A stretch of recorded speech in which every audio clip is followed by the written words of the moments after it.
Hey, movie lovers. You can enjoy Real Nerds Podcast in many ways. You can go to our website, realnerdspodcast.com. There you'll find articles and the podcast. You can go to our YouTube channel, and you will see the Real Nerds Pod Show. We're also on Blue Sky. Hey, did you know Facebook is still a thing for people? Yep, we're on there too. We are also on Threads. There are many ways to interact with us. All our film adventures are posted on Instagram. If you have a social media account, you can find the Real Nerds Podcast. Camera, action! Well, a real nerd knows who shot, and a real nerd can follow the plot, and a real nerd can... Don't talk film! I'm sorry. Take it outside. Well, a real nerd knows who shot, and a real nerd can follow the plot, and a real nerd will give it all they got. Lights, camera, action! Real nerds! Welcome to another exciting episode of Real Nerds Podcast, where every week we see a new movie and we podcast our experience to the world. This week we saw Over Your Dead Body. Stay tuned where we'll recommend the film or not, play the trailer, and then spoil the movie. We'll also talk about movies we watched throughout the week. And Corinne sent us something this week as well. So, we get 3 of the...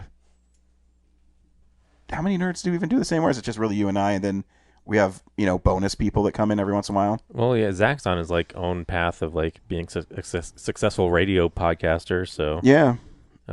Good for him. Yep. But guess that means he doesn't have time for us anymore. I know.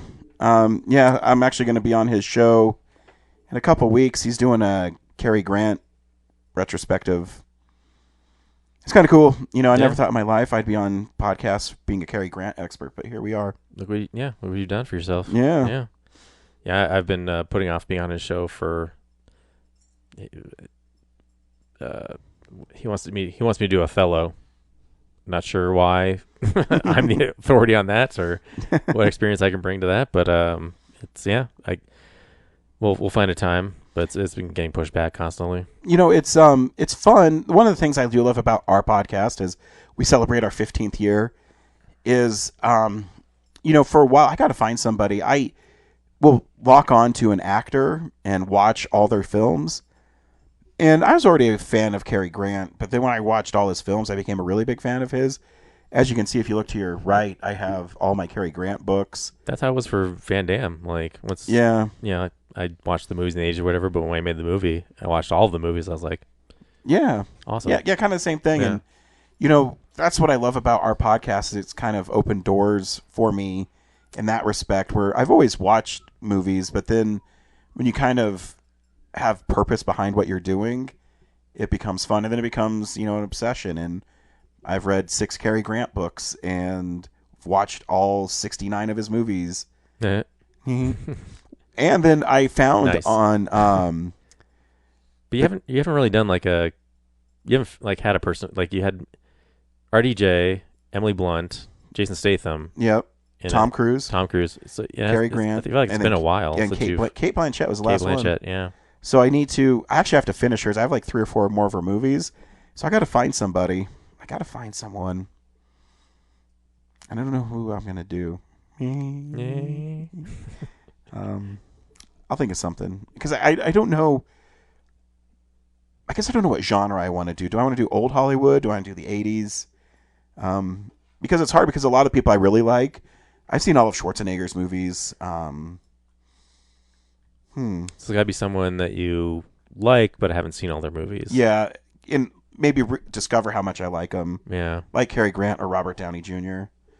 Yeah, I'll have to think about it. Please send your suggestions at the Real Nerds Podcast. Yeah.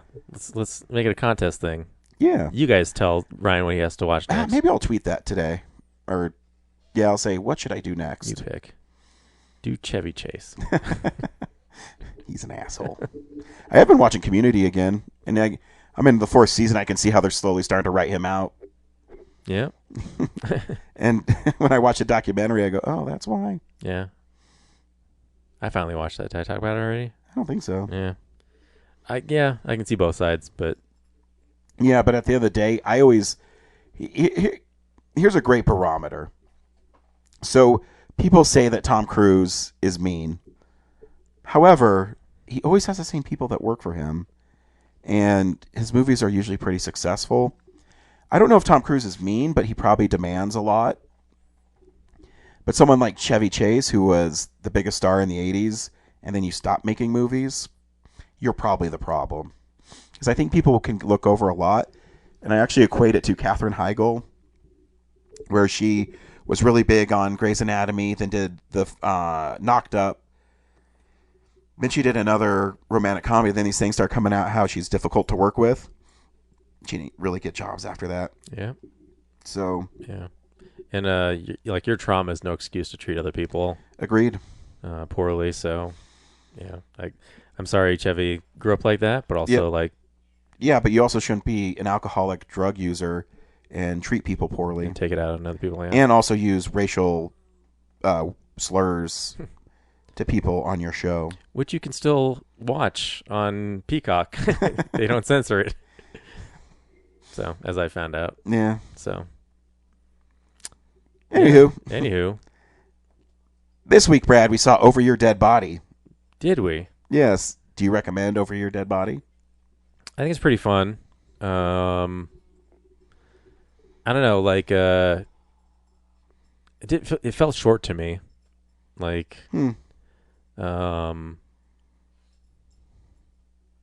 Yeah.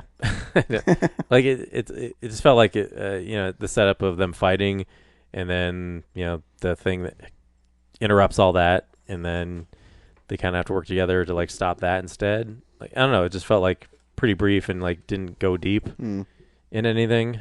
I thought there'd be more back and forth between them and the home invaders, but it really was at a certain point, they're just, the whole movie's just not get killed.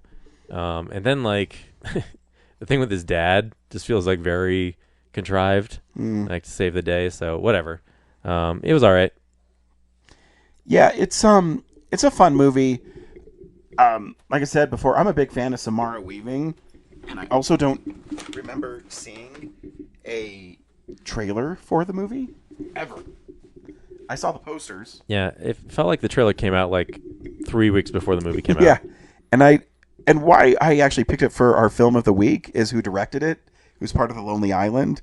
So I thought it'd be kind of funny at some points, which it is. Yeah. And I was hoping it'd be a little weird, which kind of.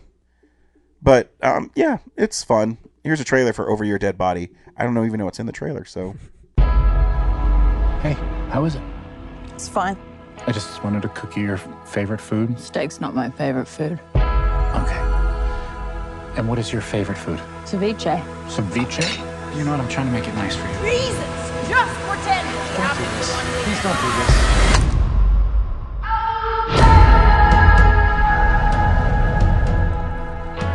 Wakey. What's going on? Not much. Having a cup of tea and curious about these.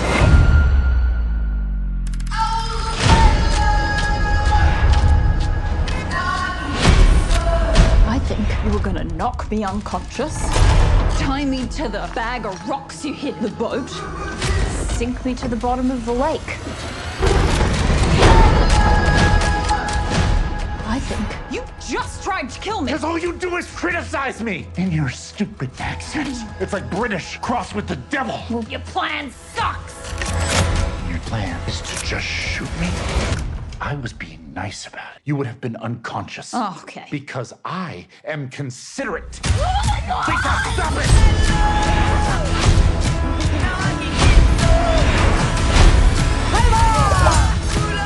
In a relationship, the key is finding ways to keep things fresh.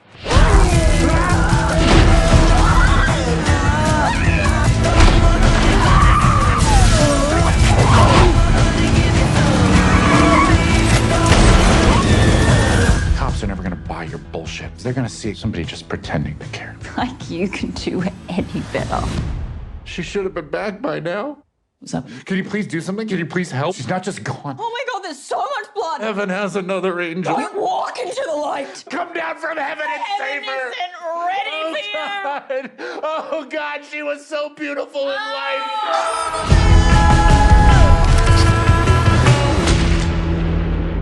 It's an interesting premise where Jason Segel is a struggling director. He made one movie which didn't go well, and now he's directing commercials. And the film opens with him over-explaining that his wife is going to go on a hike, and she shouldn't go on a hike, and it's dangerous. And it's slowly revealed that he's planning on killing her. And she's an actress. yeah, and they have this really awkward drive to their cabin where they're really passive-aggressive with each other, and they don't like each other at all. Yeah.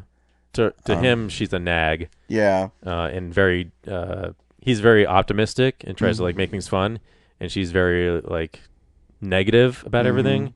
Yeah.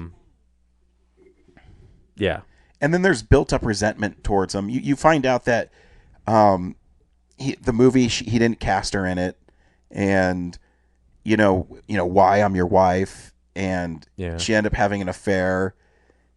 And you find out like she's negative because he's been like depressed about the failure of his movie, and he's taking it out on her. Yeah. And he hasn't seen that the whole time. So where he feels like she's a nag, she's really just like reacting to like, you've cut me out of your life.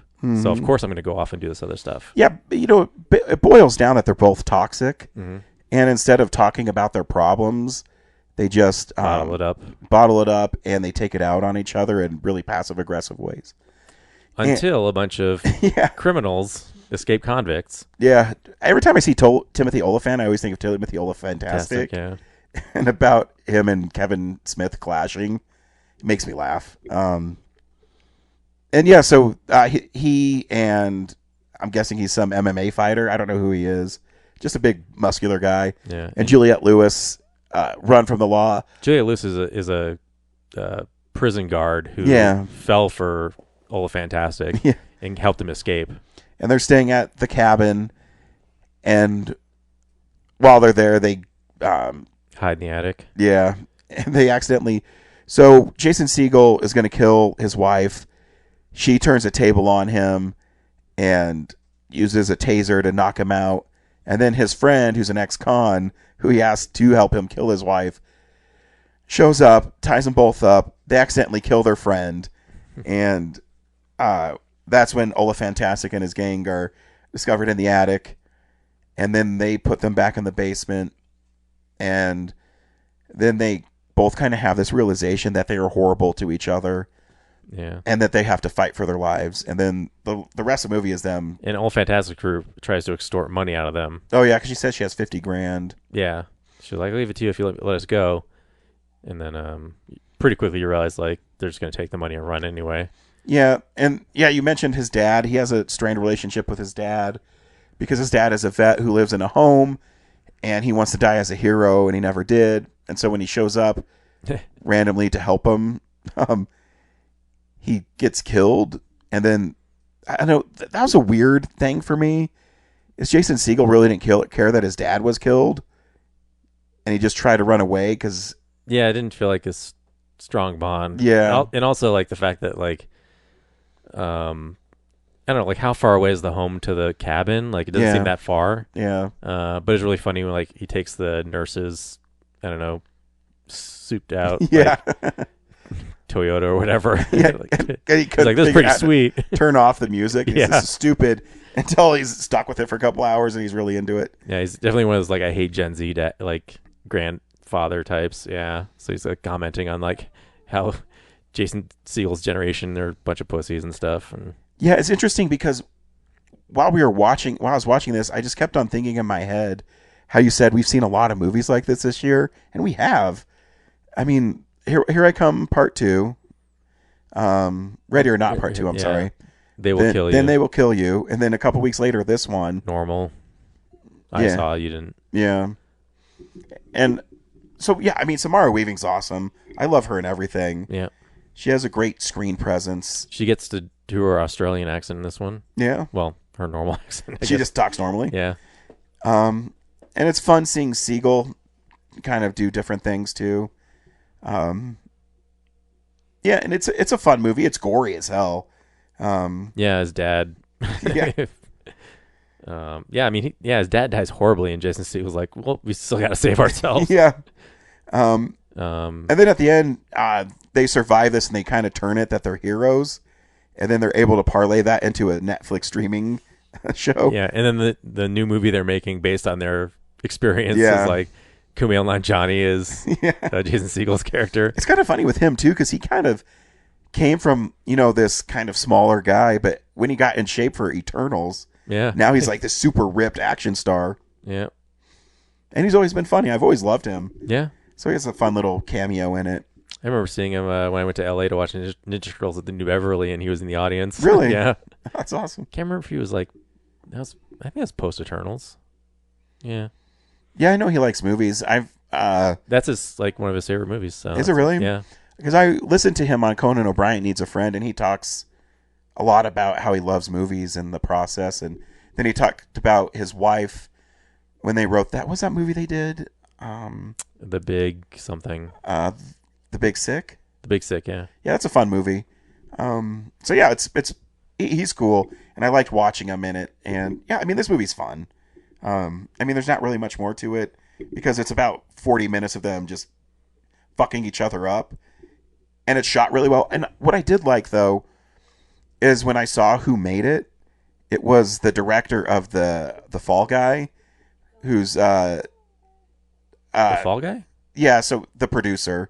Okay. So it's Lonely Island guy. so no, the Lonely Island guy, but the Fall Guy starring John Ryan Wick. Gosling. Yeah, John Wick director guy. Yeah, so he is the producer, and his company produced the film, which is, I forget it's like 87 steps. No, North 47. So I recognize it. So the fights are really cool, and so it does have that really cool stunt work in it.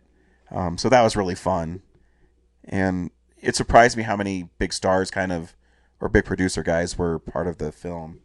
Is it David Leitch? I think that's right. Yeah, sounds right. But yeah, no, I had fun with it. Anything else to add, Brad? No, that's about it. Like, yeah, it's not deep. No. It's just a fun romp. We watch films through. You know what? Corinne, you sent in a Showtime. Let's hear what Corinne has to say. We've been talking a while. Hey nerds, Corinne here to wish you all a very happy Star Wars Day. I'm recording this on May the 4th. I know you won't hear it for a while, but I still wanted to wish you all a very belated Star Wars Day. Speaking of, Maul Shadowlord, the entirety of Season 1 is now out. And last time I checked in with you guys, it was only the first 4 episodes, so I wanted to check in with you and tell you how I feel about the 6 episodes that have come out since then, including the 2-part finale that dropped last night, and just kind of my thoughts on Season 1 as a whole. So, yeah. So, like I said, last time I checked in, the first 4 episodes were out, and I really liked them. There were a couple of, little quirks that I had problems with, but overall, I really like the animation style. I really like the voice actors and the new characters that we got to meet, and the new world that we get to be on, Janix. And for the most part, episodes 5 and 6 were a good continuation of the first 4. Lots of good action scenes. There were a lot more scenes during the daytime, so you got to really appreciate the art style more, because I feel like the first 4 episodes, most of the scenes were at night or dusk or something, so it was really dark. It was kind of hard to appreciate a lot of the finer details to the new animation style. But yeah, in episode 5 especially, pretty much the entire episode is during the daytime, so you really get to appreciate a lot of the little touches, and Captain Lawson, he has this, it almost looks like camouflage. I think it's supposed to be leather, but the way that it's colored, with this almost kind of paintbrush style, it almost looks more camouflage. So that was pretty cool. And episode 6 ends on a really cool cliffhanger, and I was like, oh dang, what's gonna happen? I really felt like we were going somewhere. And then last week, episode 7 and 8 came out, and I was a little bit disappointed. It felt like the pacing was off, especially in episode 7. I I guess, mild spoilers, but there are a couple of characters who are going from point A to point B, and then when they get to point B, they immediately want to leave. And I was like, well, what was the whole point of you coming down here then? It would have been cool if you had, like, gone to point B and then sat around and waited, and then, you know, maybe you have a few character beats or something, and you get anxious, and then something happens, it's your breaking point, and then you leave. Because I was like, well, what was the point of you going there if you were just going to turn around and leave? It kind of felt like a waste of time. So, yeah. I was not really happy with episode 7 so much. At least the pacing in it. Like, the fight scenes and stuff were still great, but yeah. Then episode 8 was kind of a mixed bag, because there was one plot line I wasn't super invested in. Again, I'm not going to try to give you spoilers, but there's just a lot of, like, one character's, like a lot of introspection and, you know, like a walkabout kind of an experience, and I was just like, I don't really care. But then the other characters, they were doing, like, you know, cool car chases and fight scenes and all this stuff, and I was like, yeah, I'm way more invested in that. And then every time we cut back to the, like, spiritual awakening or whatever was happening, I was like, I don't care. So yeah, so I was a little, like, kind of about episode 7 and 8. So I was a little nervous for the finale, especially the way episode 8 ended. I was kind of like, where is this going? So yeah, I'm gonna have to get into spoilers now to talk about the 2-part finale. I guess before I do that, I'll say that it was kind of in the same, like, I really do feel like the first 6 episodes were so solid, and the last 4 have been kind of disappointing to some degree. So it kind of takes down, like if you had told me to give the score, like a grade to Maul Shadow Lord, the first 6 episodes, I would have said, like, A-. But with these last 4 episodes included, it really takes the score down to, like, a B, maybe B-. I mean, it's not bad. It's definitely not bad. And I am excited for season 2, but I'm also just kind of like, like, do we have to get more of this? Like, the pacing, a lot of it feels like things that are both dragged out and rushed, depending on what exactly it is. So I'm like, I think that at some point they must have had either more episodes or fewer episodes, because it's like, oh, we got to add this in. Oh, we got to take this out, or, oh, we got to condense these things. And then it's just like, it feels like there's so much going on every single fucking episode, especially the fight scenes. I feel like, I guess, mild spoilers. When the Inquisitors show up, I feel like we see the Inquisitors fight constantly. It's like Marok has the fight scene in episode 6, and then we see them fight Maul in episode 7, and then we get them to fight again in, like, episodes 8, or, no, I don't think they fight at all at 8, but they fight, I think, like, 2 or 3, there's, like, 2 or 3 different fight scenes in episode 9, it's like, we just keep getting all these fights with the Inquisitors, and I'm like, I think you only needed, like, 2, like, maybe you have the one with Marok in episode 6, and then you have one either in episode 7 or in episode 9, but you didn't need, it's like, there's so many fight scenes, it's like, after a while, it just kind of became repetitive. And I'll say more about the finale here in a second, but yeah, overall, there was just a lot, and I think if we had like an episode or something in between, it would have spaced it out a little bit more, so it wasn't feeling like, we have to fight them every single fucking episode. It's like, how many times are they gonna fight these guys and nobody ends up dying? Nobody gets, well, I guess Maul kind of got injured, but it wasn't like any major deaths. It's like, how many times are you going to fight these Inquisitors before somebody dies? And it's like, they can't die because they have plot armor, because they have to appear in later shows. So I have to talk about the finale now, and to do that, I need to go into spoilers. Major spoilers. So if you don't want any spoilers from Maul Shadow Lord Season 1, jump off now. 3, 2, 1, Darth Vader. Oh my gosh, yeah, Darth Vader showing up right after I sent in the Showtime a couple weeks ago.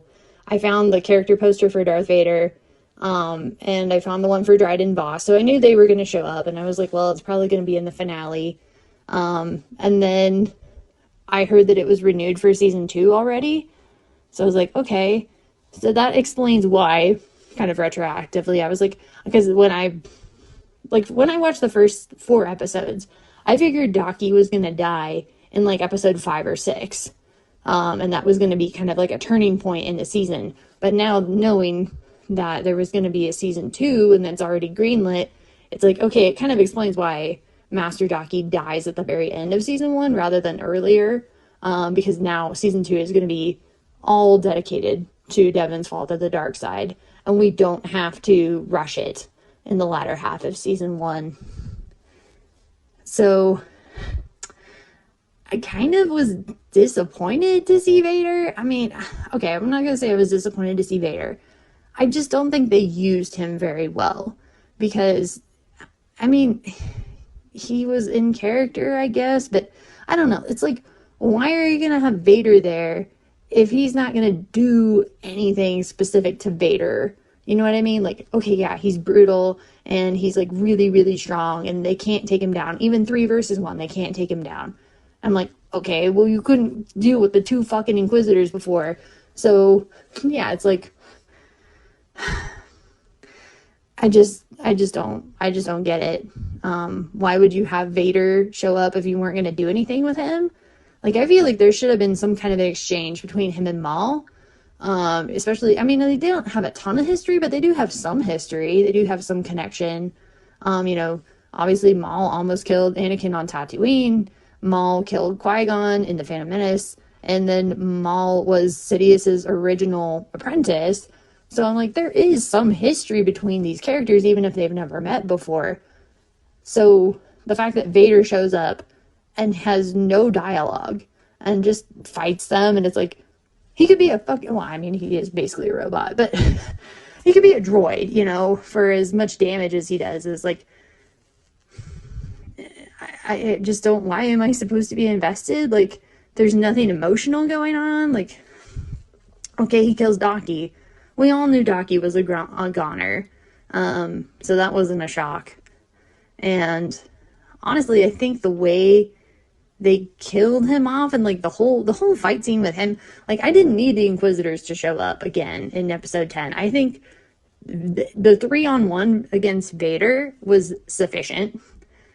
I didn't need the Inquisitors to show up again. It's like, we got 3 1-on-1s going at the same time, and it was like, yeah. And then the way that Maul, like, I think it would have been better if the Inquisitors don't show up and it's the 3-on-1 and they manage to get a little bit of a break away from Vader, get some separation, and then Maul and Daki send Devon ahead. They're like, okay, you go catch up with the Lawsons. You need to protect them. We're going to deal with this guy and we'll follow you. And then Daki and Maul could take on Vader, and then basically the exact same thing happens where Maul basically sacrifices Daki, basically just pushes Daki at Vader and is like, sucks to be you, and then just like abandons him and runs off. But then he tells Devon, no, Daki sacrificed himself for us. We need to get away and make sure his sacrifice is worth it. And then he would be straight up lying to her that it was like, oh, Daki wanted to do this for us, when in reality, Maul basically forced him to do it. Huh, pun intended. I think that would have been a better way to handle it. It's like, you don't need the Inquisitors to show up anymore. Again, you got Vader, the big cheese. Like, why did you bring the Inquisitors back? And oh my gosh, yeah, Daki pushing Marok off the bridge. It's like, we don't see him fall or anything, but I'm like, I can just imagine his stupid little, if you've seen Rebels, you know what I'm talking about, where his little, like, lightsaber activates and he just spins around like fucking helicopter blades and just carries him to safety. They do it in Rebels a couple of times and it looks so stupid. Yeah, so I was pretty underwhelmed with the finale, or at least the last episode. I actually thought episode 9 was really, really well done. I thought the whole, like, toxic river, they had to take 2 people across thing was a little contrived, but I thought it worked. Like, it worked well for the emotion of the scene, and, like, you know, you can only ferry 2 people across, so that means that whoever is on this side where the Empire is like having to hold off their forces until everyone else can get across.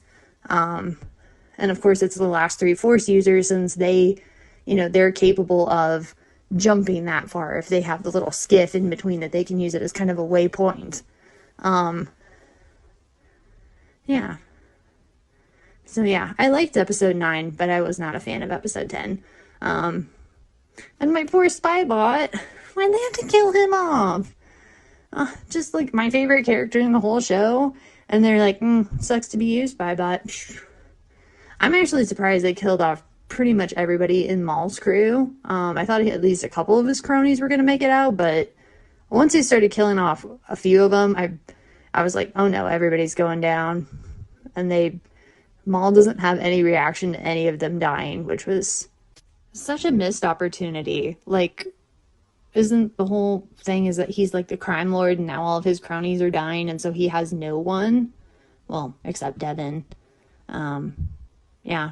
I was surprised actually that Lawson died. I mean, maybe he gets brought back in season 2. It's like, oh, we never saw his body. So I'm like, well, I guess, theoretically he could be dead. Or he could be alive. I don't know. I think they put him in limbo on purpose. But I am curious what's going to happen to Riley now and Two Boots. It's like, are they going to join Maul's criminal empire? Or is Two Boots actually going to get Riley to his mom, who works for the Empire apparently? Or are they going to join the rebels, whatever kind of rebel alliance exists at this point?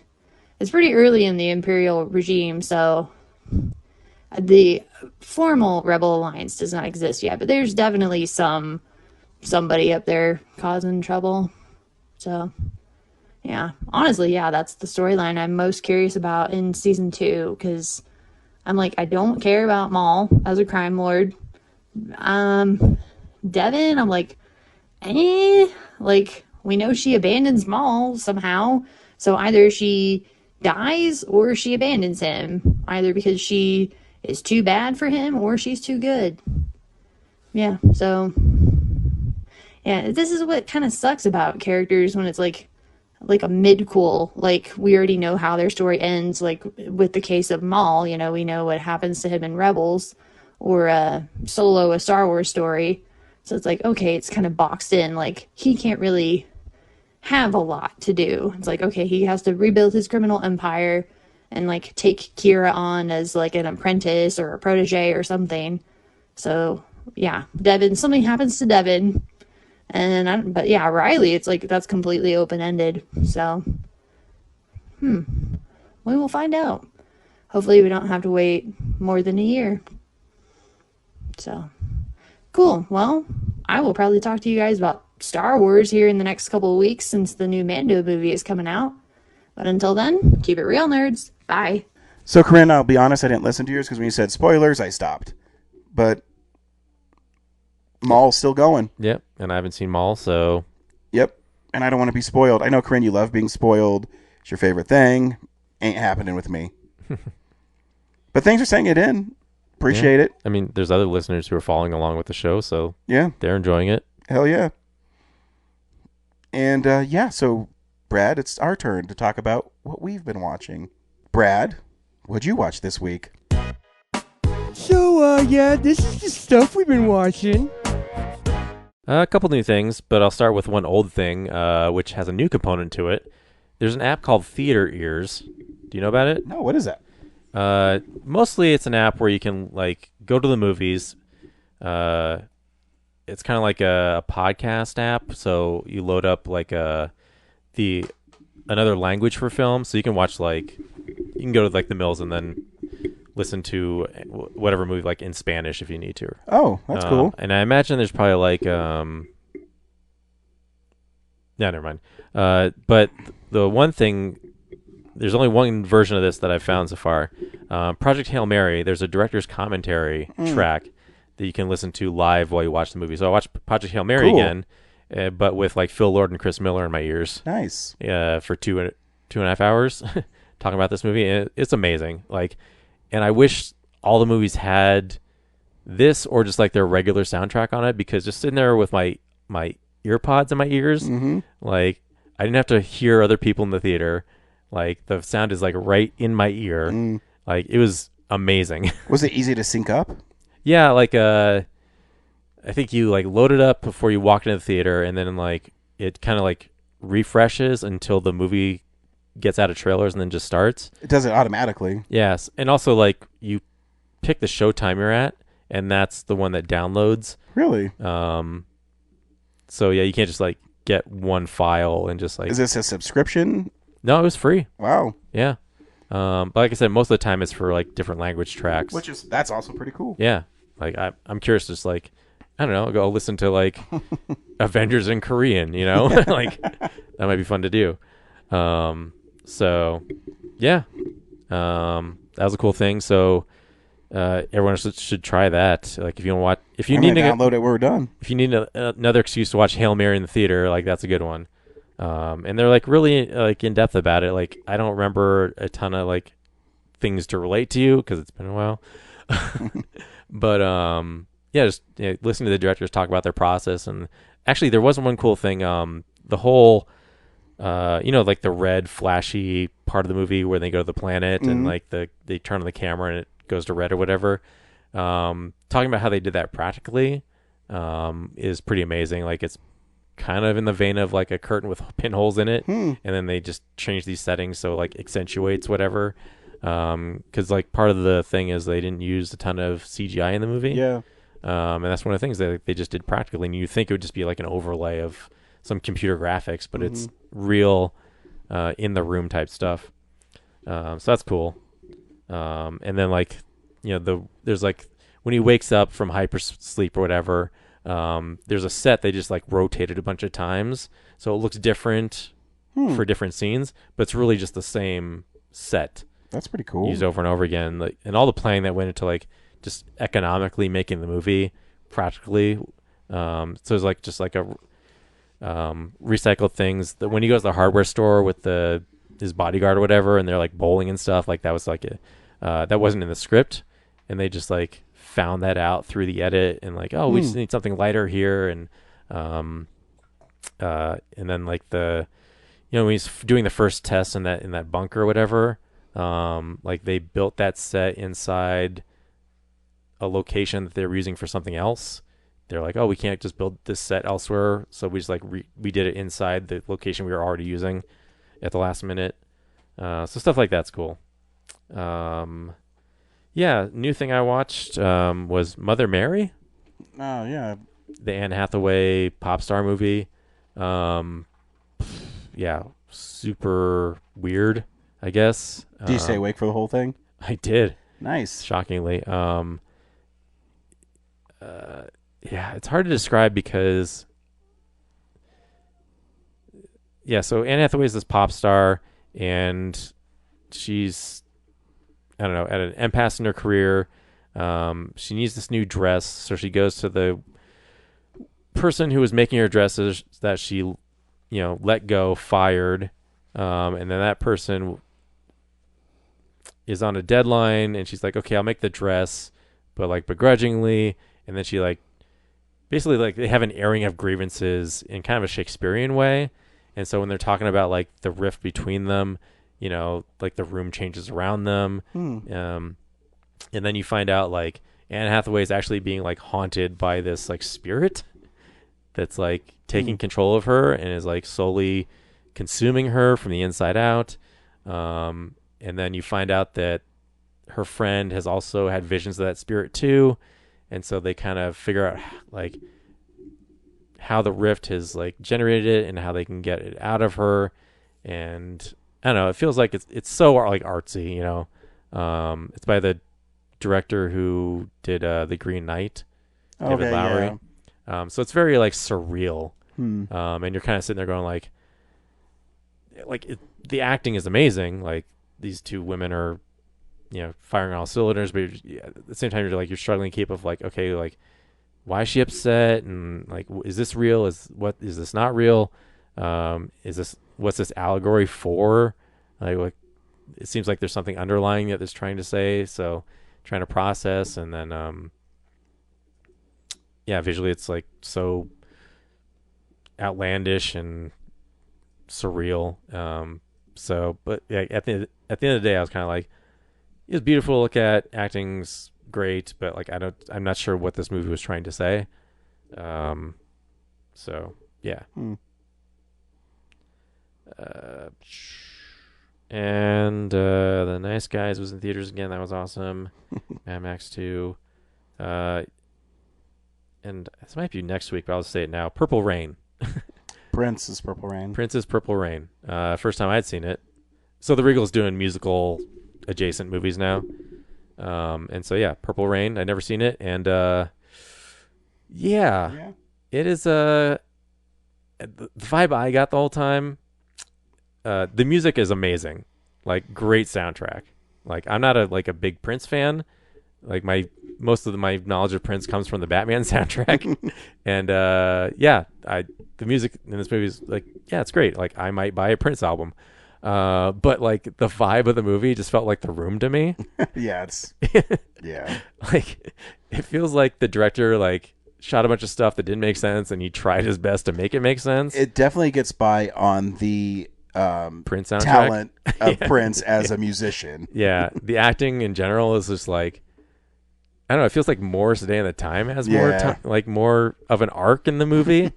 And then like Prince and Apollonia just feels like, are they in the same scene together? Are they talking to each other? Because some people, it seems like they'll just like, Prince will say like, the weather's nice outside. And then she'll say like, don't we have to be somewhere at 4:30? Like just two different conversations happening. And then, yeah, Morris Day, like it seems like he's in a different movie because he's almost cartoonishly villainous. Yeah. And my only prior knowledge of him is from James Bond Strike Back. I didn't know he was like a villain in this movie. But he is like, for all that cartoonish villainy, so the movie's like I thought it was autobiographical. So as I'm watching, I'm like, all this shit really happened to Prince? And then I had to look it up later, and it's like, it's very loosely based on Israel. Like a lot of it's made up. But at the end of the movie, like after Prince's dad shoots himself, Morris Day says like, how's your family doing? It's like, wow, that's so fucked up. Like that's a really mean thing to say. And then they have that shot later of Morris Day like in the hallway being like, I can't believe I just said that, like look on his face when he like Prince goes into Purple Rain. Yeah, it was like funny in a bad way. But also like, yeah, soundtrack's awesome. Yep. So, it is. But everything else is like, oh my God. Yep. Should I keep watching? It's one of those movies that's, it's I don't know why it's so popular. It has to be just because of Prince's soundtrack. Yeah. Because it's definitely better looked upon than it should be. And he like takes Apollonia back to like he lives with his parents. I'm like, okay, so he has enough money to make a custom purple motorcycle, like almost like a bat cycle. But he lives with his parents. And he's like mean to his band, and like his home is like his parents' home just reminded me of like Aunt May's house in the Spider-Man trilogy. Like when they're watching like his parents like make out from so weird. Yeah. Yeah, and stuff just like happens. Like Morris Day and his buddy like just toss that hooker in the dumpster, and it's like never means anything to the rest of the story. Movie in so long, you're just like making me remember stuff from it. Yeah, and like, and Purple Rain's not even his song. Like his bandmates like wrote the melody, and they just like co-opted it, and like he gets all the credit for it. Like it's their melody, the Revolution or whatever. Yeah. Yep. Also, I guess I keep forgetting to mention the drive-in's open again. Yeah. So it's their 50th season. So 88 Driving, definitely go check them out. They had, did I not? No, that's next week. They had Super Mario Brothers and Michael, and I was watching Super Mario Brothers, and then like Michael came on. It was so dark that I couldn't see like the movie. And then I was like, I don't know, flipping through my phone. I was like, oh shit, Purple Rain is on tonight. So I like booked it out of there to go check that because I was like, Michael will be there next week. But driving's back, and Nice. it's only like Thursday through Sunday because it's still early. Makes sense. But yeah, it's their 50th season, and go check them out. Sweet. Speaking of Batman, this week I saw a movie with Michael Keaton that I never have seen. It's called The Protege with Maggie Q. And I mean, she's great in it.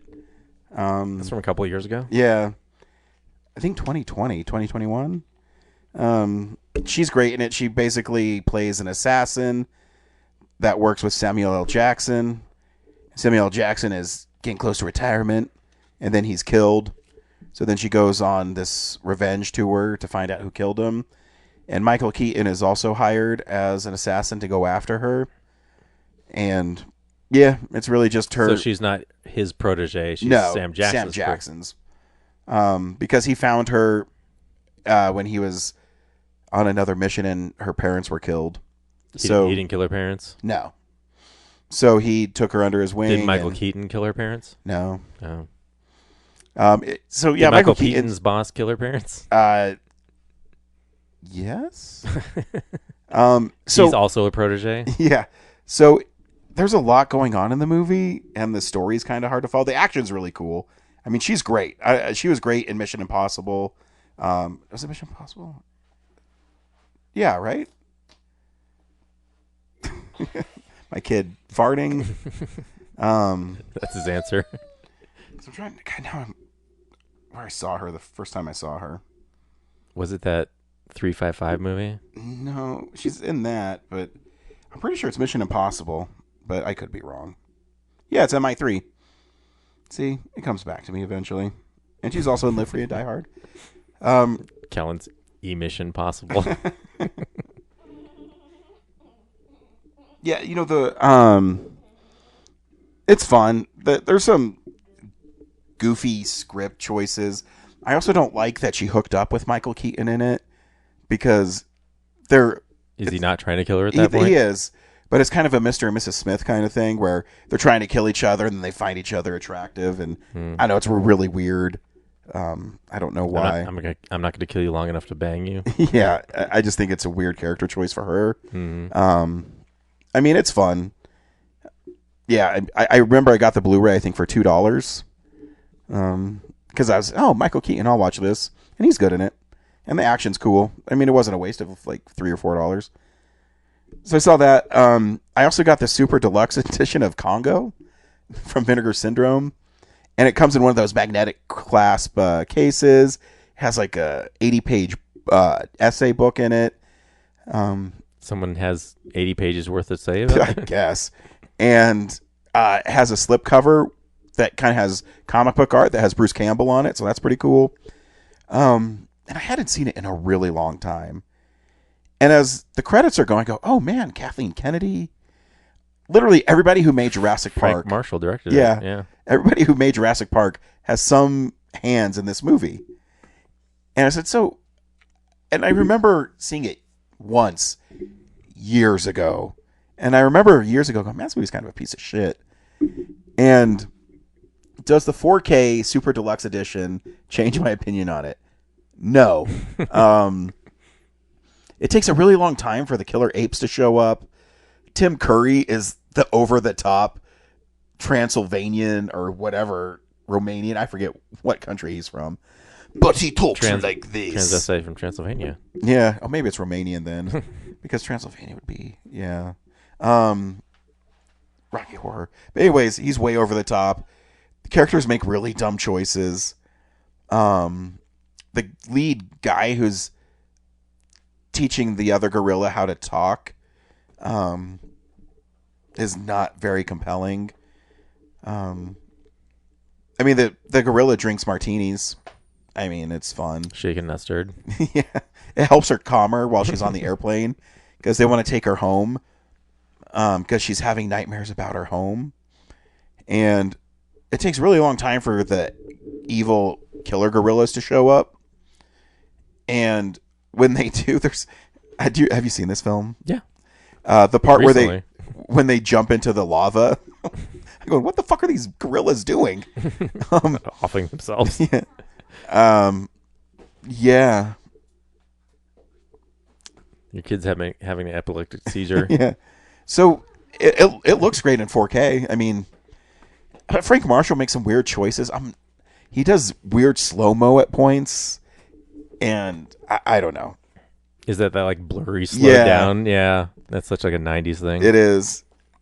Like The Fugitive. Mm-hmm. But yeah, it's... Yeah. All right. I mean, it is what it is. And the last thing I watched is Excalibur. I hadn't seen it in a while.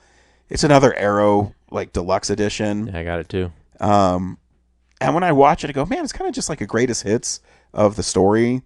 And is slowly coming back to me as I was watching the movie. It's fun. I still always remember, and I used to joke around with my friend Brandon about this, is how does King Arthur fuck that chick with his armor still on? Or no, it wasn't Arthur, it was his dad. The Gabriel Byrne part, yeah, where he's banging that chick and he still has all his knight armor on. And then also, the character of Merlin is really weird in it. He seems like he's this conniving villain, and then the next time you see him, he's, oh, golly shucks, you silly kids. But I will say, I mean, some of the action's really cool. They have it rated PG, but it's pretty gory. And I mean, PG in 81? Yeah, and there's boobs and stuff. And yeah, I mean, PG-13 wasn't a thing yet. Yeah, so that's probably why. But the battle scenes are really cool. I like how they had the fog, and the way it's set up kind of looks like paintings. I think it looks really cool. Yeah, the production design is awesome. I remember, like, we watched it, I forget what class in high school, but... Mr. Odoricio. I remember being so awesome. And then, rewatching it now, I was like, it's still good, but, like, not. It's not what I remember. Yeah, it's a fun movie. I mean, it's definitely in that early 80s kind of fantasy world, whether it's Conan or this. Yeah. Sword and Sandals. Sorcery. Sword and Sorcery, yeah. Yeah, so, I mean, it's a fun movie, and the Arrow set's really cool. It has lots of cool special features. It's definitely worth, I think I got it, by the time it shipped on the pre-order price, I think it was like $34, and I think that's definitely worth it. So yeah, that's what I watched this week. Next week, Brad, we're seeing The Devil Wears Prada 2. Cool. Emily Blunt returns. Is someone else in that movie? I can't remember. So yeah, I can think of 3 people. Yeah, I know. So yeah, stay tuned for that, and we'll see you up in the Well, a real nerd knows who shot up. A real nerd can follow the plot. And a real nerd will give it all they got. Lights, camera, action. Real nerds.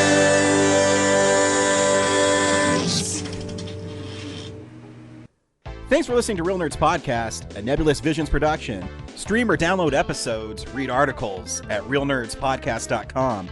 Stream us on Apple or Google Podcast, Stitcher, Spotify, or iHeartRadio. Follow us on Facebook, Real Nerds Podcast, Twitter and Instagram at Real Nerds. Watch us on YouTube, Real Nerds Podcast. Email us at realnerds@gmail.com. Call us at 720-6nerds5. Thank you to Sparks Mandrill, Mike at Plan 9 Studios, and Bolognium for all of our groovy theme songs. And that's how you fucking do it!